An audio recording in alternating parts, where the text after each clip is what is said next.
course, because the Lord is here. Brothers and sisters. Okay. So, I just like to share with you that ang topic natin today, maganda yung pangalan. Okay, basa ka? More than you could ever ask for, even in your wildest imagination. Mag-isip kayo, brothers and sisters, ng isang bagay na inaasam-asam yung buhay mo. Nangyayari, ano ba yung bahay? Ano ba yung trip abroad? Ano ba yung studies? Ano ba yung the visit of a very close friend? Yung talagang, pag naranasan mo yun, talagang punong-puno ka ng kaligayahan, ng galak. Meron ba kayong ganon? Sa buhay nyo? So wala, ang lungkot mo naman. So at least expectation ba? So meron kayo ganyan. So kung meron kayo ganyan, imagine nyo lang yung brothers and sisters kung ano man yung pinaka-asap-asap nyo yung talaga. Ako marami akong mga ganyan eh. There was a time before na we were about to buy my desktop computer. Diba na, which I enjoy so much now. Talagang inaasap-asap ko yung araw na yun na ma-release yung budget. Okay, para mabili ko siya. Kung hindi nyo alam gano'n kung excited kasi yung screen. so talagang enjoy ko. But whatever it is, of course, the other one na talagang enjoy ako yung hinihintay kong magpakasal kami ni Vanessa. Ano pa si Pepe noon? Kasi siya nakakit sa akin eh. Kunyari, sabi pa niya na sigurado ba bro? Kasi pwede ko ilikuto at alas na tayo. Talagang excited na ako. And of course, every child that comes in our life, lima sila. Talagang may excitement. So, maraming excitement sa buhay namin. 2 years ago, we went to Japan with my wife. Excited din ako. Diba? Sa mga ganun. Graduation ng anak ko, excited. For brothers and sisters, meron pa kayong gano'n? Yes. Okay. Kasi, kahit ano man ka-exciting yung inaasam-asam nyo, talagang less than 1% lang yan sa biyayang inaalay ng Diyos sa ating buhay. Amen, brothers and sisters? Amen. So I'd like to talk about that today. And as a context, yung session 1 natin was God freeing us from the power of darkness. Talaga ito talaga siya yung asumo talaga sa buhay natin. Problema lang minsan, naging kaibigan natin siya eh, pero deceptively ba? Parang kunyari, bibigay sa atin ng pera, pero scammer wala. Diba? Parang ganun, kunyari kaibigan for a while. But the Lord saved us from him. And then in the second session, we were able to really be convinced that talagang walang ibang dahilan ng Panginoon kung ba't ginagawa niya itong lahat ito, kundi mahal niya tayo. Tama ba yun, brothers and sisters? Wala nang justification eh. Kasi totoo talaga eh. Hindi naman talaga niya tayo kailangan, di ba? Minsan pa eh, asumot pa tayo sa buhay ng Diyos.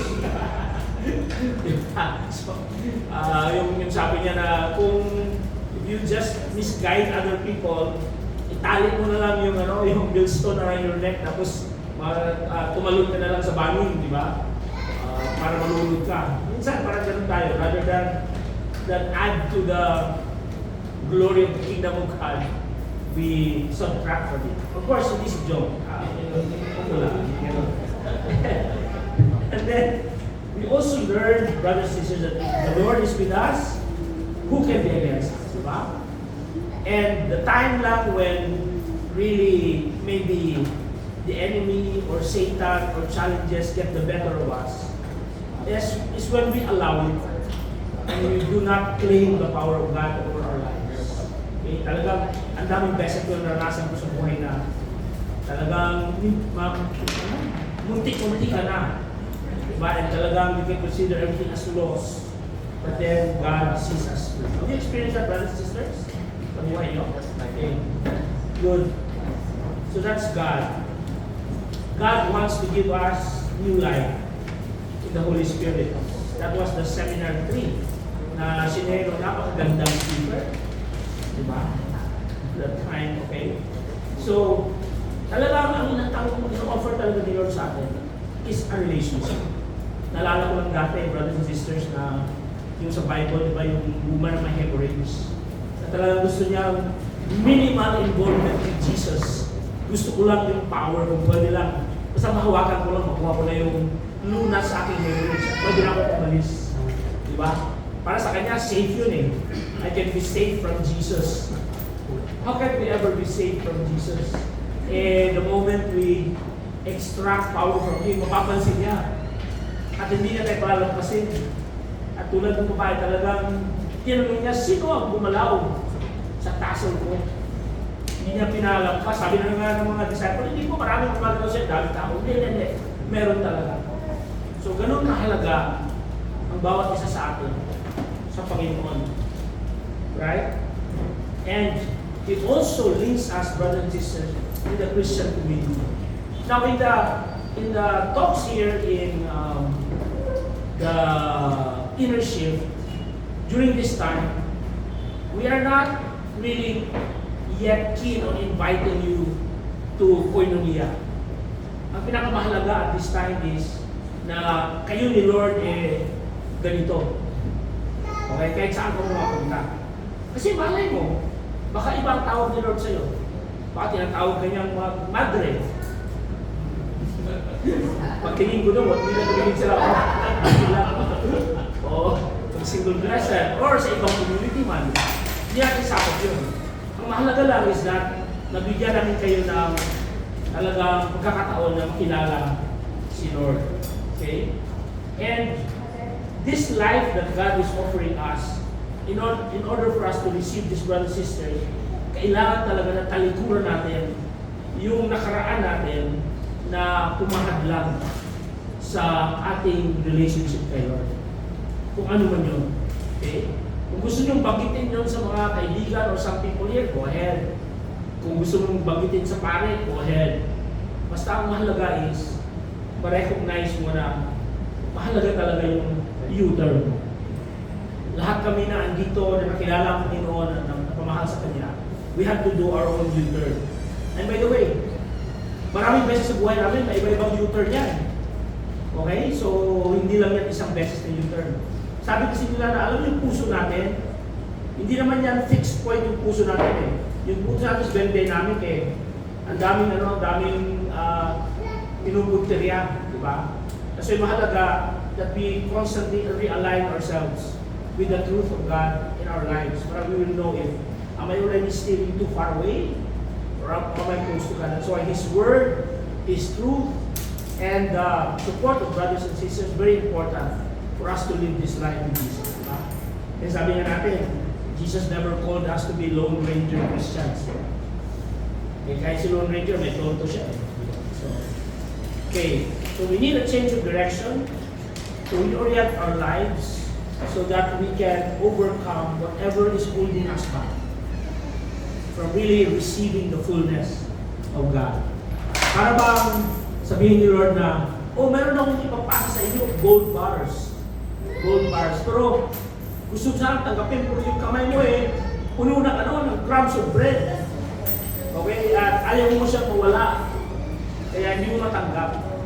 Ay mahalaga talaga na bukas ang ating puso at wala siyang ibang laman para si Lord na matanggap natin.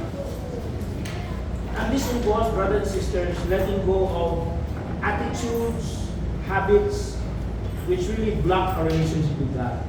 So mahalagang meron tayong katalikuran para meron tayong matutunguhan. Alam niyo naman yan, brothers and sisters, di ba? Pag gusto niyo, for example, mag-masters, di ba? Kung sanay kayo mag-late night, mag-karaoke, gabi-gabi, di ba? Whatever you want to achieve, pag sabi mo, I need to achieve something, mayroon ka kailangan talagang ibabayad, di ba? Para ma-achieve mo. So, hindi naman nakapagkataka. And it is really Jesus and us following Him that allows us to move towards the freedom of the new life that He wants to give each of us. And you know, brothers and sisters, what a joyful life. What a joyful life.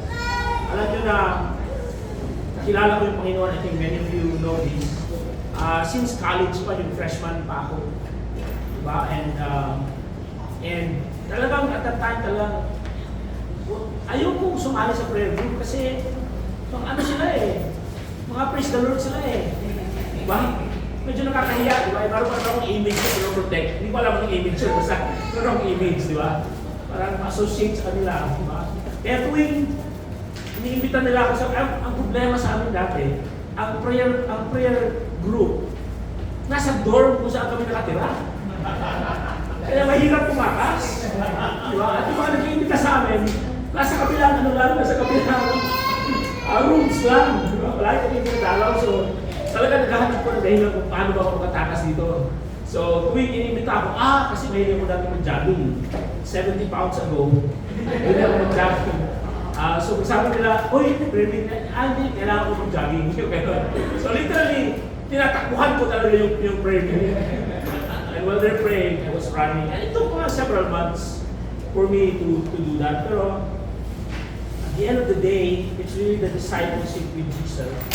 And, alam mo, isa sa mga dahilan kung bakit ayokong masundan si Lord or masama sa community.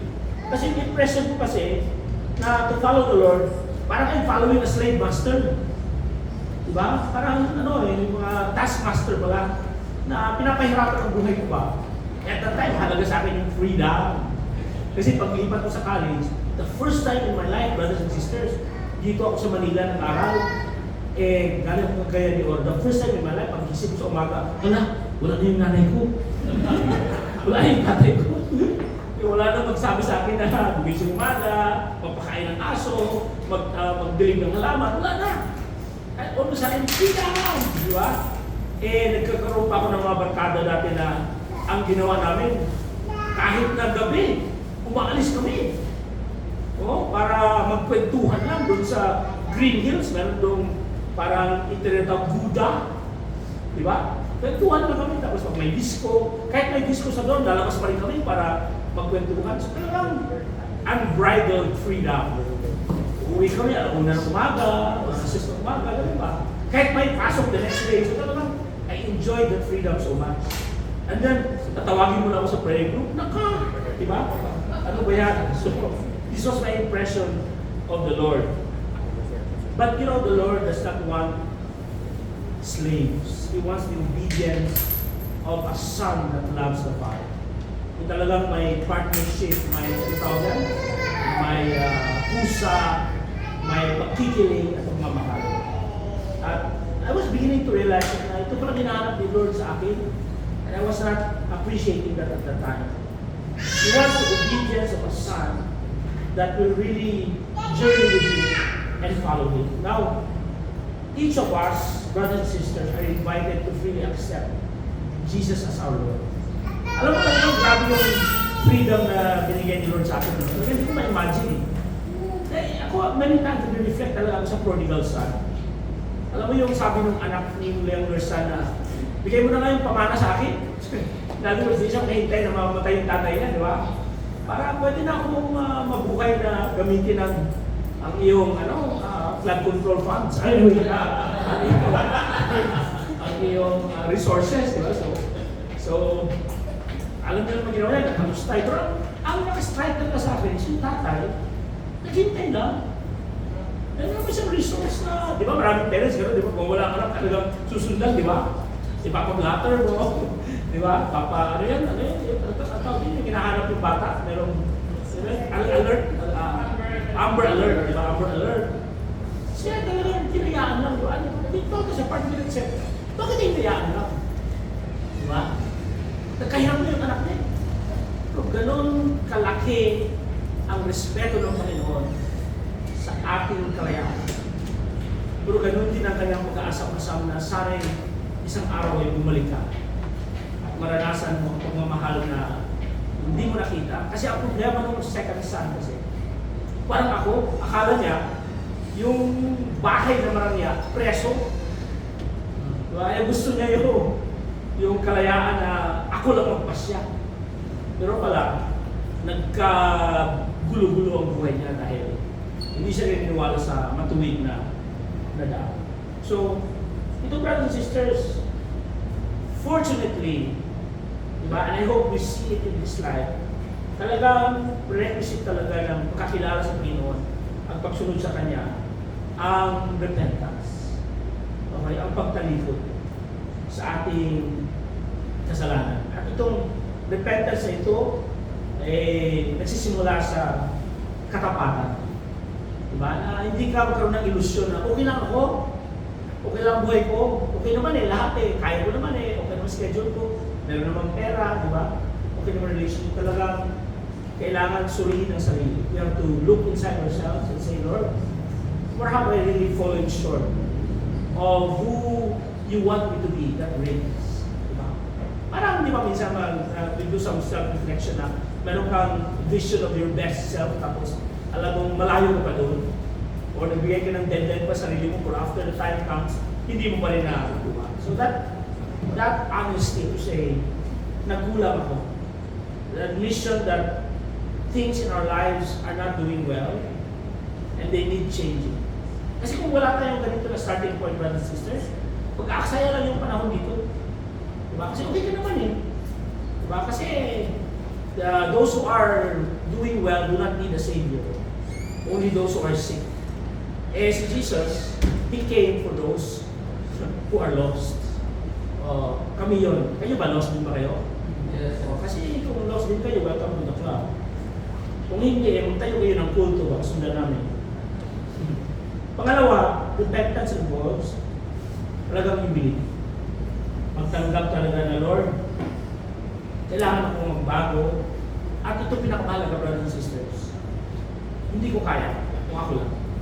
Wala kaming ilusyon dito, brothers and sisters, na sa aming effort, gagawin kami at magiging magaling kami sa aming buhay. Diba? So we have come to that realization na we need the Lord. And many times, the Lord has come through for us.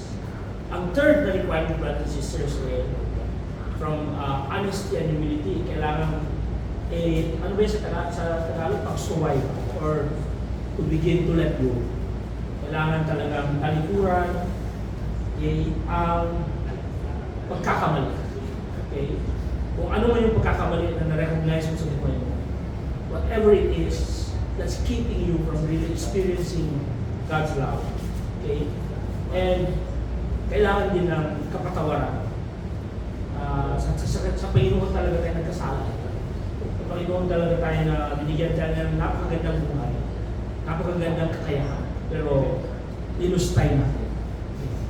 And ito, brothers and sisters, ito yung mga sample na mga kasalanan na kailangan natin, pag ating napagdaanan, kailangan natin submit to the Lord. Ay, nagbago lang ang phone ako rin, nagbago.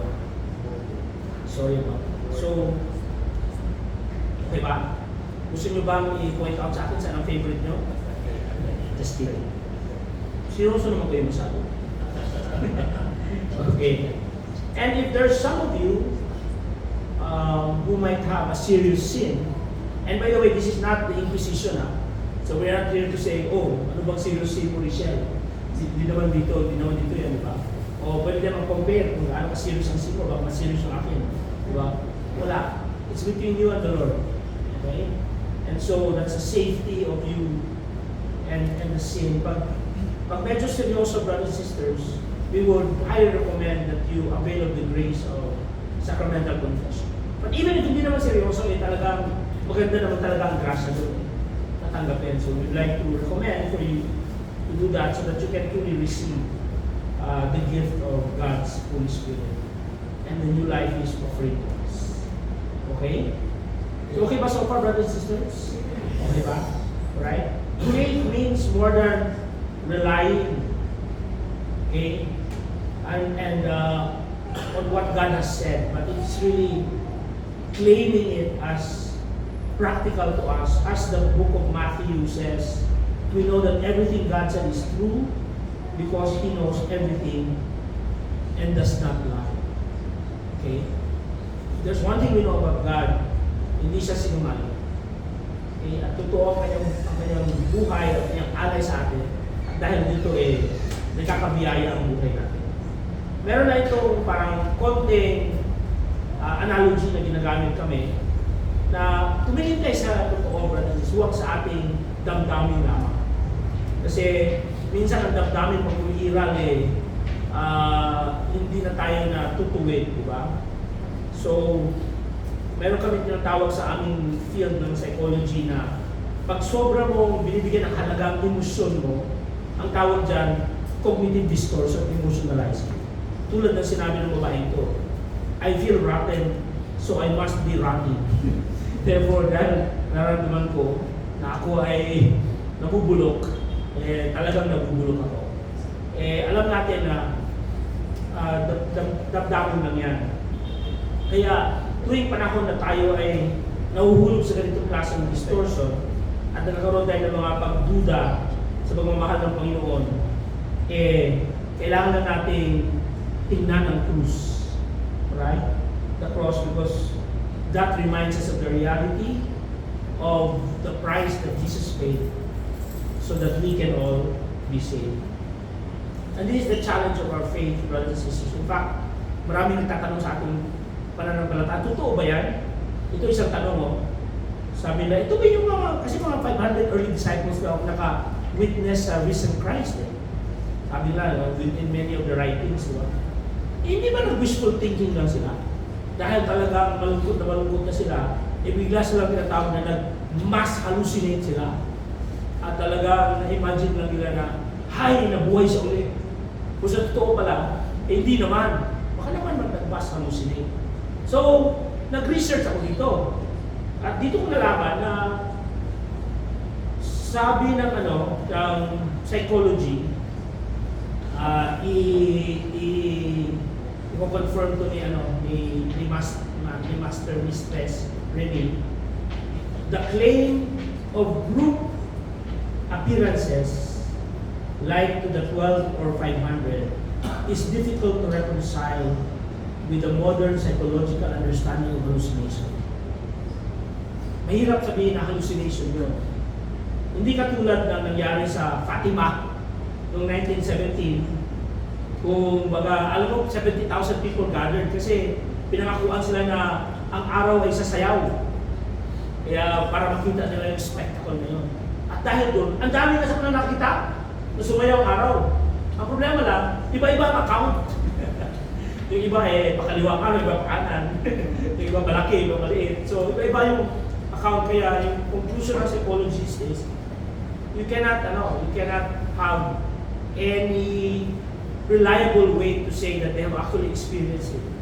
Okay? There's also a provision to say na nagmas-hallucinate sila. And that's really because, brothers and sisters, of the expectation. Expectation kasi na mangyari. Dahil doon sa kakatingin, talaga na-imagine na siguro nila na gumagalaw. Nangyari yan, di ba, minsan? Pag may tinatang tao na may gusto sa akin, may gusto sa akin yan. Di ba? Tapos lumapit siya, talaga may gusto sa akin, di ba? So, lahat ng paniniwala mo, ituloy mo na, di ba? Pero nagkatanong na pala siya ng direksyon. Okay. Itong other hallucination, yung Carolina, narinig ba ito? It's called the dance pandemic at saka the laughing pandemic. May isang babae doon na biglang sabi niya, sumasayaw ko dahil ako sakit. After a while, sumabay sa kanya, sumayaw yung iba hanggang marami sa kanya namatay.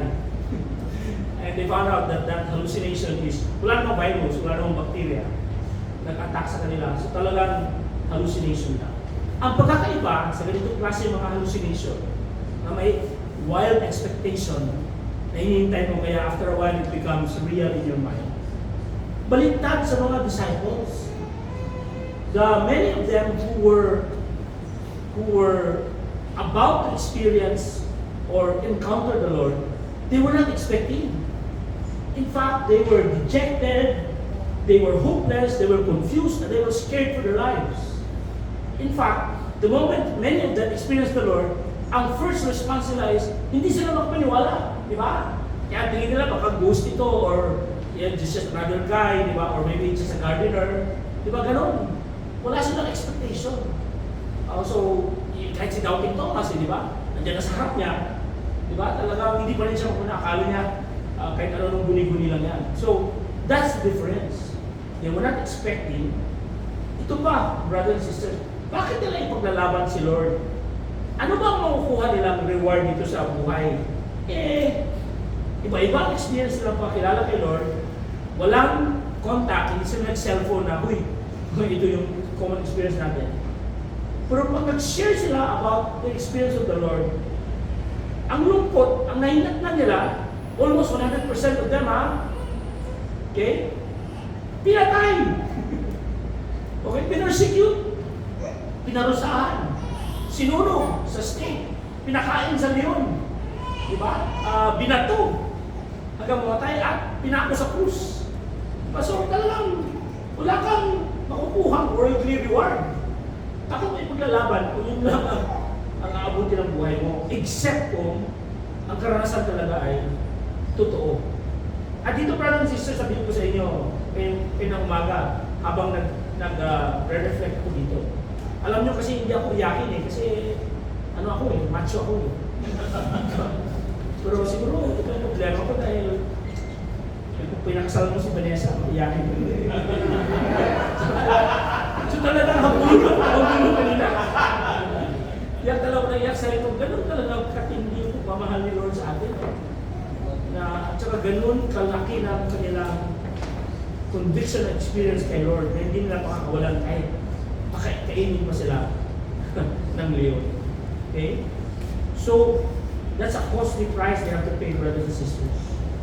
And more than doctrinal belief, we need really to claim in our lives the promise that God has for us and make it real. At ito, conviction namin, brothers and sisters, magbabago talaga ang buhay niyo.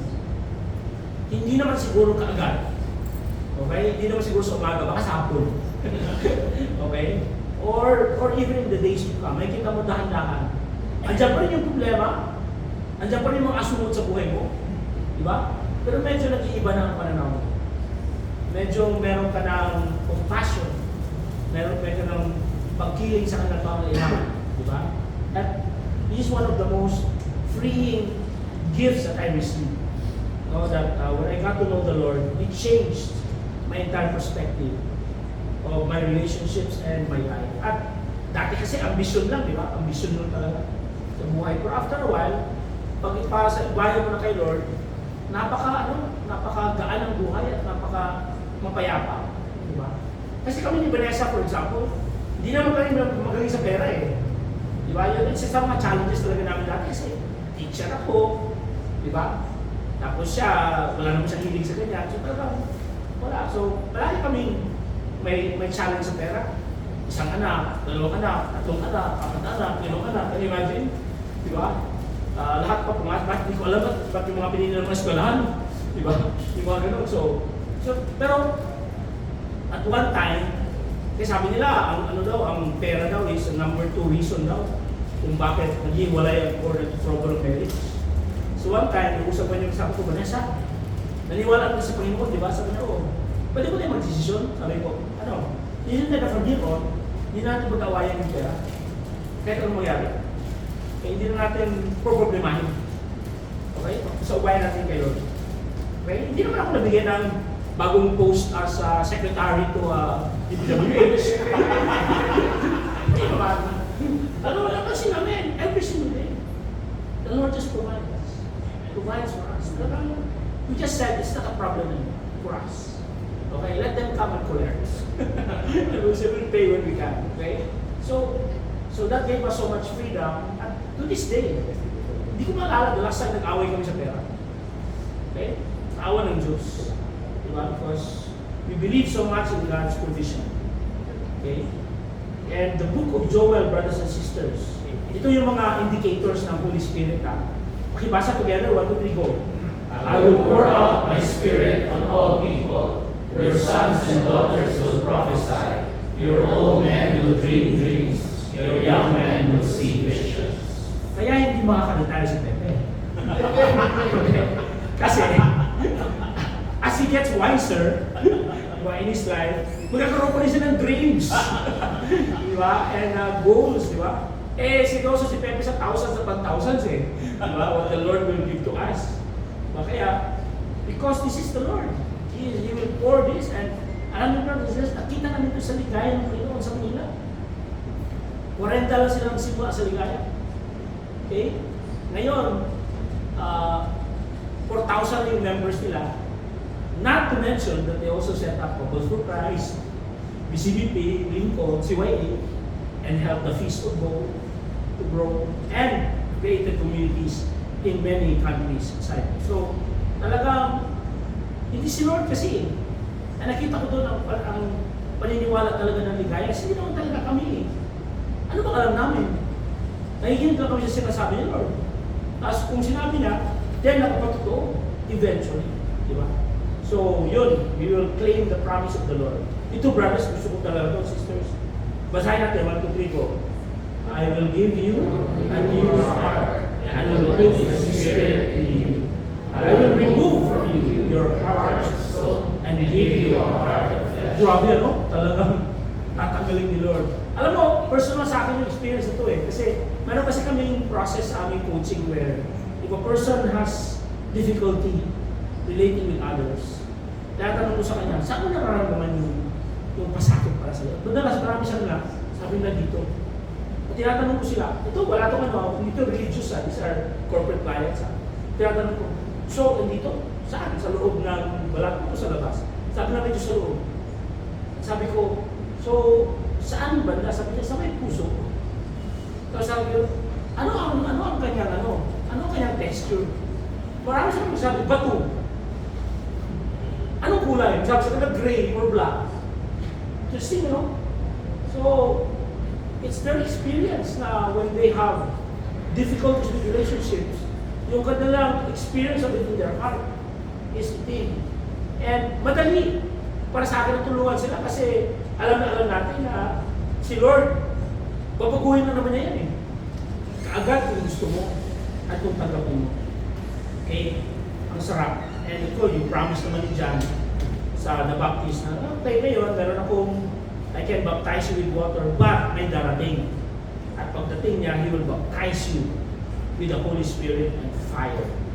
Okay? Grabe no, brothers and sisters. Itong promise niya, brothers and sisters, walang kupas yan hanggang ngayon. Okay? Nararanasan pa rin natin kung gusto natin. And sa Acts naman, you will receive the power of the Holy Spirit coming to you. And you will be my witness. Kasi isa yan sa mga qualities ng people who receive the power of the Holy Spirit. They cannot help but share God's love to others. So brothers and sisters, we claim that we can live empowered lives because of Jesus, what Jesus did for us. Yun lang dahilan. Okay? Kahit gaano kagaling si Alan. Saan ba si Alan? Hindi ko makuha ang kapangyarihan ng Panginoon kay Alan. Okay? Magtutulungan lang kami na-experience ito. And by the way, brothers and sisters, just in case you are not you are not confirmed, so we would highly recommend that you get confirmed. Because andun yung grasya, brothers and sisters, for you to get it. Maybe in the next few months. Okay, so you can experience that. Okay? And what will happen, brothers and sisters, is that when we come back the next week, you will have the opportunity to be prayed over, to be baptized in the Holy Spirit. Alright? So that you can experience God's life, right? As promised by Jesus. And in that moment, we will call upon the Father in prayer so that we can claim the promise of Christ to give us the most potent power. And by the way, when we say, but by the way, Holy Spirit, ano ba talaga sinasabi natin? It's really the Holy Spirit of Christ. Diba? Actually, His Spirit makes it available to us 24/7. Talaga, hindi lang hotline, talagang real presence in us after He rose from the dead. At the same time, there will be some brothers and sisters who will come, if you want, to be able to pray over you for the release of that power. And we are just allowing you to experience this because this is what you'll experience. And I found out, brothers and sisters, na ito pala the praying over, we are open to whatever the Holy Spirit will release upon us because we are sure that He will fill us. And some of us will be speaking in tongues already during the time. But hindi yan siya, brothers and sisters, hindi yan siya pilit. It's really from the inspiration in your heart where you experience the Holy Spirit speaking through you. Okay, that's the time that you can use it. Now, some of you might have it, some of you might not have it. Doesn't matter. Kasi iba-ibang timing ng Holy Spirit. We are just open to when He will give it to us. Di ba? Because that's exactly what happened in the first Pentecost, brothers and sisters. And something did happen at that time. They were all filled with the Holy Spirit. Whether they were able to express it in tongues or whether they were just internally inspired to live a new life, they all experienced. Gusto nyo ba yun, brothers and sisters? Gusto nyo ba yung Spirit? Yes. Ang tamlay nyo naman? Yes. Yes. Okay, so the Holy Spirit. So not just some, but all. And so we'll be open if you will be speaking in tongues during the time. But bottom line, brothers and sisters, is the Lord will touch you personally. Okay? It will be between you and Him. And we as a community will be there just to support you. Alright? Baka may practical question ba? Ito, tinanong mo eh. Can I be baptized in the Holy Spirit again? Akala ko ba baptism is once? Ito yung difference, brothers and sisters, between the sacramental baptism, which we experience once. Okay? You are baptized once, di ba? Ito siya, this one, the baptism of the Holy Spirit, is actually not the sacrament. Okay? It is really what we call the powerful release and renewal of the graces that we receive as the sacraments of baptism and confirmation, just unleashed in greater torrent now. Okay? Parang yan na, alam mo yung parang vulkan, andyan na yung power, pero hindi lang natin siguro na-utilize, na-release because we were not that aware about that. Okay? So, ang maganda rito, brothers and sisters, is you can experience the power of the Spirit again and again. Last year, ba yun or the year before? Di ba? Some of us went to Manila, some of them went to Ormoc, and we went to the retreat called Power from on High. And we went through the similar experience of receiving the power of the Holy Spirit again. Di ba? Ako after 37 years of being in the Lord. Talagang, in fact, the more we experience it, the better for all of us. So it's not a one-time thing, and we welcome it so much because the moment we experience the Holy Spirit, actually, andyan naman pala yung Holy Spirit eh. Ang kulang lang kasi dyan is that we are not that cognizant of it, we are not that aware and utilizing the power or participating with the power. So this is an opportunity for us to be more aware of being present and using that. Okay ba yan, brothers and sisters? Because conversion is really ongoing. Diba? May mga levels of conversion, and the times we slip, there are times we are far away. So coming back should be no problem because how many times should you forgive someone? Ano sabi ni Lord? 70 times 7. Which means the perfection of the number of infinite. Okay? So this is what it gives us when we receive the power of the Holy Spirit. So consider it as, I know what you call maybe a renewal of vows, maybe a strengthening of vows for you, or a way for you to now be more aware of how the Holy Spirit is real and working in your lives. Whatever that means for you, as long as it allows you to be more intimate and closer to the Lord. Kasi yun talagang goal natin eventually. Na ikaw at ang Holy Spirit, maging best friends kayo. And kung best friend na kayo, maging best friend pa kayo. Okay? You will even increase in your relationship. Pero warning lang, brothers and sisters, meron mga hadlang yan kasi the enemy is not happy, di ba? Will try to sabotage that, di ba? So, ito, ako, di ba? Isip mo na ako, baka hindi ako karapat-dapat dyan or hindi ako worthy, di ba? So, sabi nga ni Peter depart from me, Lord, for I am a sinful man. Have nothing to do with me, Lord, because I am. Hindi na alam, di ba? Pag ikaw ay sinful, mas lang na-attract si Lord sa'yo. Hindi ba? Si Lord talaga parang hopeless romantic, ano? Kung sino yung talaga nakakagdusay na doon, hanapin niya. So kaya let's set this record once and for all. Okay? Ikaw, John, worthy ka ba? Sigurado ka? Hindi. Ikaw, Pep, worthy ka ba? Okay, good. Si Renny na atang worthy ba? So, brothers and sisters, sisters, kung hindi ka worthy, isa lang sabihin namin sa inyo, welcome to the club. Di ba? This is the unworthy club. Okay? But it doesn't matter. Because unworthy as we are, mahal pa rin tayo sa Panginoon. Okay? Kaya sabihin mo yan sa sarili mo, tuwing magkaroon ka ng duda, unworthy ata ako. Oo nga! Yun ang sagot mo. Ha? Oo nga, unworthy ka talaga. Okay? Kaya kailangan mo si Lord. Okay? Kasi hindi naman yan requirement ni Lord na worthy ka eh. Ang requirement niya na willing ka na tanggapin siya. Di ba? Okay ba yan, brothers and sisters? O, ito pa, pangalawa. Problema ano yan? The fear of making a fool of yourself. Naku, magtatawanan ka ng iba. Ano na yan, oh? Praise the Lord na yan siya, oh. Di ba? Pero alam nyo, kakatawa talaga yan. Magaganyan, di ba? Kakatawa. Tawag sa'yo, father, bishop, di ba? Maraming mga dormers dati sa atin. Hindi naman sumali sa amin sa prayer group. Ngayon, tandaan na kami, di ba? Nag-reunion recently. Di ba? Nag-reunion sila. So, in-invite kami. Nakapagtaka, so lahat sila para huwag yan. Pero, nagkaroon sa recollection. Sino in-assign para magbigay recollection? Ako. Di ba? So, in a sense, nakita pa rin nila na because of my closeness to the Lord, di ba, na we can help them in their spiritual growth. And then, may mga ayaw kay Lord, pero pag may problema, minsan saan pupunta? Di ba? That's why we make ourselves available because of the power of the Holy Spirit inside of us. Di ba? Ito pa,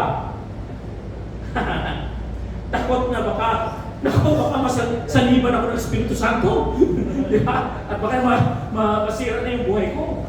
Meron pa natin parang apparition natin na sinaniban daw siya ng Santo Niño. All of a sudden, yung tao bigla, ako, Santo Niño! One thing that's clear, brothers, ito yung gawain ng kalaban. Hindi ito gawain ni Lord. Okay, the Lord is a gentleman. He will not alter your personality without you. It's always a partnership. If ever, He will enhance you and make you the best you can be. He will make you more compassionate, more loving, more hopeful, more joyful. Right? But never na alter you without your will. Diba? Yan. Kaya pag isip mo yan, Satanas yan, brothers and sisters. Okay, hindi yan. Okay ba?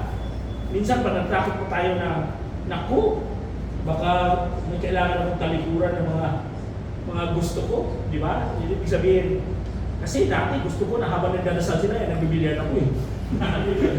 Di ba? May mga ganun, di ba? Nasa labas na ako, ayaw ko sumali. Diba? So, then just ask yourself, brothers and sisters, how do you really want the Lord to relate with you? And how do you really want Him to transform your life?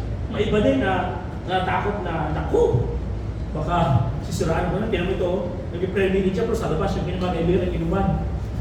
Tapos pinag-chismis siya. Diba? So, I guess, brothers and sisters, that's the price that we have to pay if you are to get the best life. Because not everyone will receive it. And we will not ridicule them, we will not attack them, we will love them. Okay? Because we know when the time comes, we can serve them. Okay? Ang pinaka-model talaga sa atin dito, brothers and sisters, ng being open to giving ourselves to the Lord is Mary. Si Mary talaga na siyang naging daan. Dahil sa kanyang yes, at dahil sa kanyang pagsabi na, Lord, I am your handmaid, gawin mo sa akin ang gusto mo. Siya yung naging daan kung paano ang Diyos naging tao sa buong mundo. That's why we celebrate her as a model for us. We are ready to receive, open for the grace, and not resisting the power of the Holy Spirit. So much so that her cousin, when she met her, when she visited Elizabeth, said, "Blessed is she who believes that there will be a fulfillment of what was spoken to her from the Lord." Okay? So brothers and sisters, ang maganda kay Mary is that hindi lang sa kanya yung privilege niyo. It's shared to all of us. The Lord's will and the Lord's goodness and the Lord's transformed life will be fulfilled in you when you decide to partner with the Lord as His disciple. Amen, brothers and sisters? Yes. That's the decision. So, ito na lang yung pinaka-last. So, pagbalik natin, ano ba yun, next week or Next. 2 weeks after. 2 weeks after. So, and then, I think between now and then, kasi nabili ka ba dito, Alan? Your action group leaders will want to have a chat with you to see what kind of support you need. diba, in receiving the power of the Holy Spirit. So you really want you to experience that fullness of life. Diba? So, we can spend some time, maybe, hopefully face-to-face, kasi makulong naman. Diba? Mag-usap lang. If you have any reservations about it, i-share mo lang. Kasi ang goal naman namin is, hindi para ikambudbud sa inyo itong prayer session eh. Ang sa amin is, na kailangan para sa iyo, kusang loob, sa kaibuturan ng puso mo, gusto mo siyang tanggapin. And by the way, brothers and sisters, kahit meron kong pagduda, okay na. Di ba? Ang sabi ni Lord, if you have the faith as small as a mustard seed, di ba? Pwede niya palakihin yan. Hindi ka naghahanap ng gargantuan faith or certain faith. Hindi. Basta meron ka lang pagkiling na bigyan mo ng pagkakataon si Lord. Kahit maliit na pananampalataya mo, the Lord can use that. Okay ba, brothers and sisters? Okay. Yeah. Hindi mo pwede sabihin na, kasi maliit lang faith ko, ay, perfect! Diba? Gusto ni Lord yan. So, in the session 5, we will have a time for commitment to Christ. This will be the time where any of you who feel that you're ready to already give your life to Christ, just stand up and then we will have a parang a prayer and then you can make your own prayer to the Lord. During that moment, brothers and sisters, don't focus on others. Focus on you and the Lord. Okay? Kahit kami, we will just focus on the Lord being present to each of you, and we will not single out anyone for that matter. Okay, so that you can really be free to just be with the Lord. And if the form of prayer you want is raise your hands, or put your hands down, or stand or sit, it's up to you. Whatever can draw you closer to the Lord, you use it. And there will be a time of exorcism, kasi talagang ma-recognize natin, brothers and sisters, na kalaban talaga natin sa Satanas.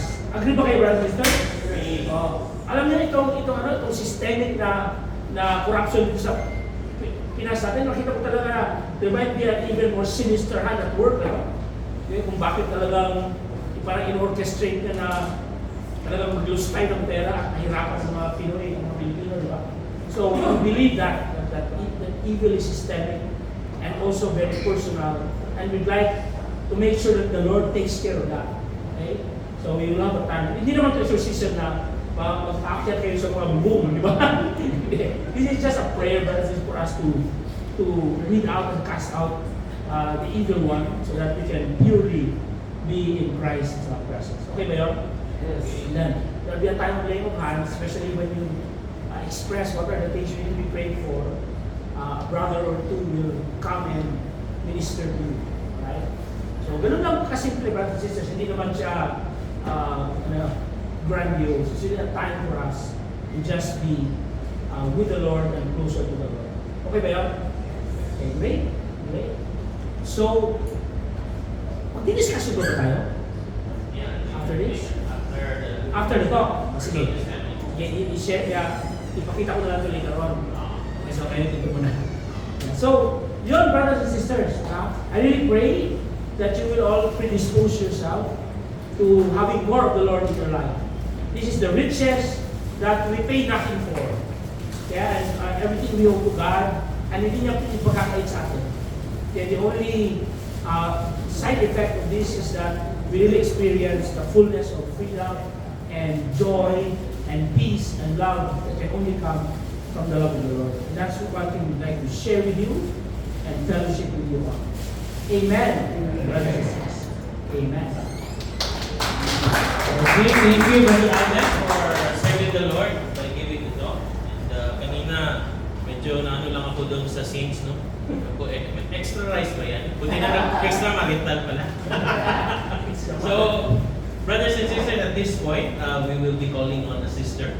So like Aldem, I think, if I'm not mistaken, she also started with CYA. So she started to serve the Lord very young. And I envy that because in college, I tried to join CYA, but it was for the wrong reasons. I was not that mature.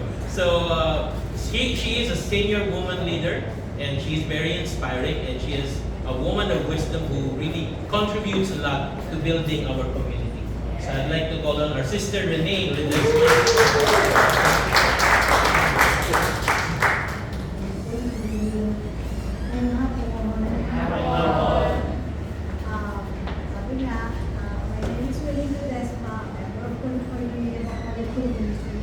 Married to Pepe, We have two boys, we have two sons who are still studying at college. So, as they said, I'm really grateful na I came to know the Lord while I was very young. I was still in my teens. Pero, if I look back, talaga siguro nagsugod siya bandang high school pa ako. Na I went through a phase in my life na parang restless. May kulang sa buhay. I didn't know what it was. Okay lang ang pamilya ko, okay naman ang mga kaibigan ko. But I recall that time na feeling a restlessness, an emptiness, something inside. And I didn't know where to go at the time. Much later, I recall that experience. And then, parang naalala ko yung something that I read. In each of us is a vacuum, an empty space that only God can fill. And I was second year college that I had a teacher in theology sa aming school. He started to give us the leadership, the Life in the Spirit seminar. In-integrate niya, syempre theology, daw yung pinapinaramdaman ko na meron pa na siya ibang sinasama sa kanyang tinuturo. But he started to explain to us about God's love, salvation, yung mga things that were part of the Life in the Spirit seminar. But something in me, I was struck with some of the things that he was explaining. Kasi personal, how he was experiencing that in a personal way. So I knew something was different. Hindi ko lang ma-pinpoint. Kung may iba tong message, parang gano'n. Then that came, sometime in March, before the semester was ending, sabi niya sa akin, in-explain niya, and invited us to a prayer session. He said he was going to organize a prayer session, and for us to be able to put together yung aming Life in the Spirit seminar, so we explain here. But this time, it was going to be voluntary. We set it in school, time and a place in school, and no longer required, but it will be a time of praying together. So, we will pray together, so we got his guitar, a few printed song sheets for us. Not all of us in that class came. Hindi naman kami na pumunta, but most of my friends came. And not like here, where a team serving you, no? Pero si Alan, si John, ang music name, siya lang mag-isa. So, siya yung guitarista, siya yung explain.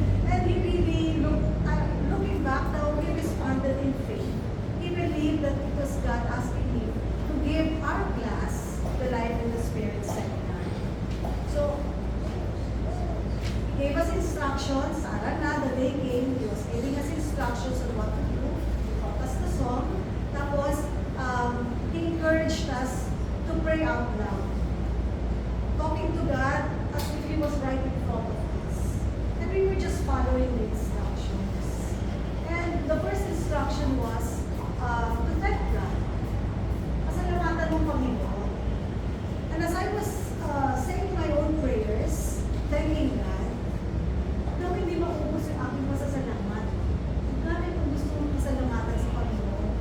And as I was thanking God, it just dawned on me, I realized for the first time, God loves me personally.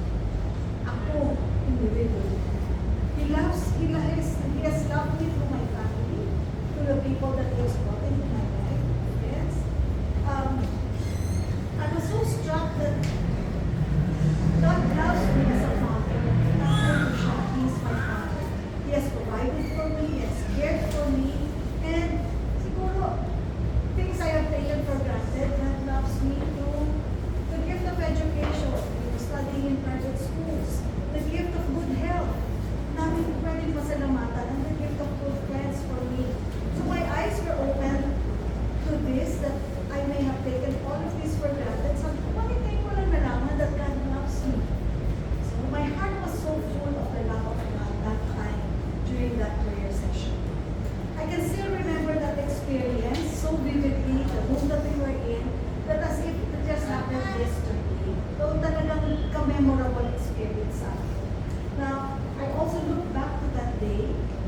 March 14, kung birthday ko yun, my spiritual birthday. So people who are close to me, they know I celebrate that day. Now when I got home from that prayer session, I rushed through dinner. Sabi ko, I still wanted to pray. I wanted to pray alone in my room. And ayan na naman, pasalamatan ng Panginoon. So as I was thanking the Lord for His personal love for me, for caring for me, for providing for me, for giving me a loving family, blessing me with so many good things, I was so full of the love of God that evening that I was talking to God. I asked Him, Lord, what will stop me from receiving your love? Ang galing-galing, ang dami mo palang, grabe palang magmamahal mo sa akin. What can stop me from receiving this love? As I was talking to God, siguro for the first time, I heard God. God speaking to me, not as an audible voice, but I heard Him in my heart. Ang sabi niya sa akin, alam mo, Renny, what will stop you from receiving my love is sin. And then, parang ito na po, medyo marami kang kasalanan, Panginoon. But there was one particular sin that I was convicted of. I'm an only girl in the family. I have 4 brothers. Honor thy father and thy mother. Kalahati lang ginagawa my father.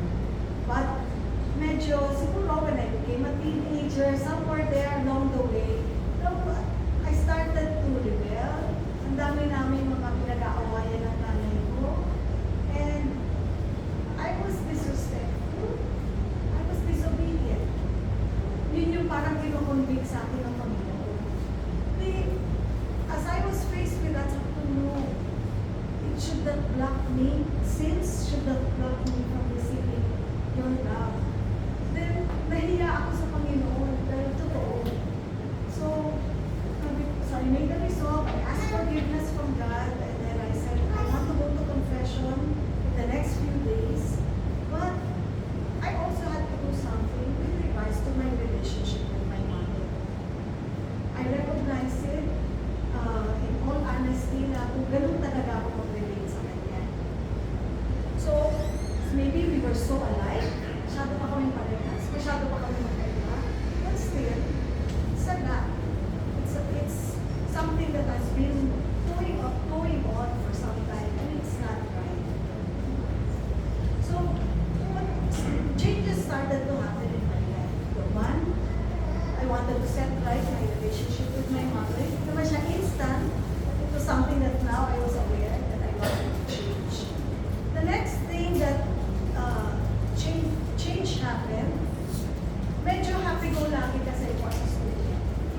I realized ko I've been taking that for granted. So, I became a better student, more responsible. And then, kapatid ko, yung kuya ko, I started to invite him to his school na kung alam ko may prayer meeting. So, medyo magkaaway din kami ng kuya ko. Ito, normal naman yan, no? Magkasunod kami, marami rin kami mga differences.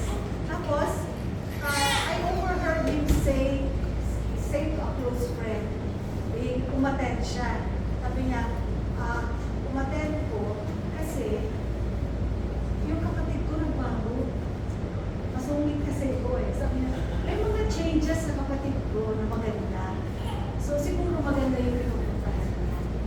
So I became a better sister, a better member of the family, became a better friend. So changes started to happen in my life.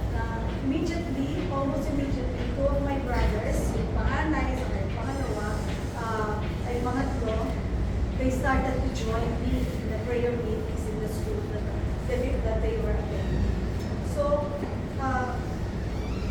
and then also, kami magkakaklase, our friends, we started to meet together, to pray together.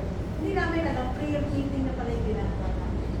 We didn't know, it was just a natural response to look for ways how to draw closer to God and how to grow in our relationship with God. So much so, na yung teacher pala namin, may March nangyari yun, come June, yung teacher pala namin, we didn't know, he was a member of the line of Panginoon. Sabi niya,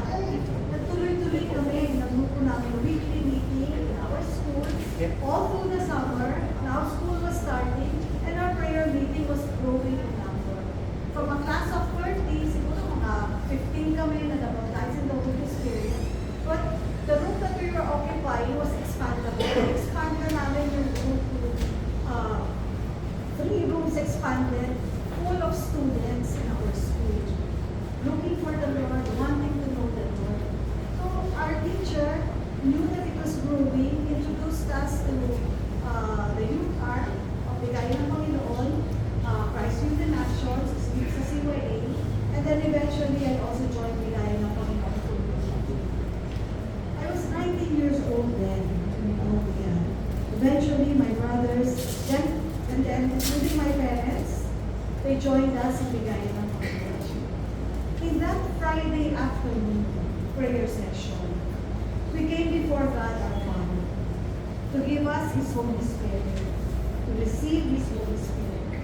I thank God ever since for the gift of faith, the faith that He has given to me.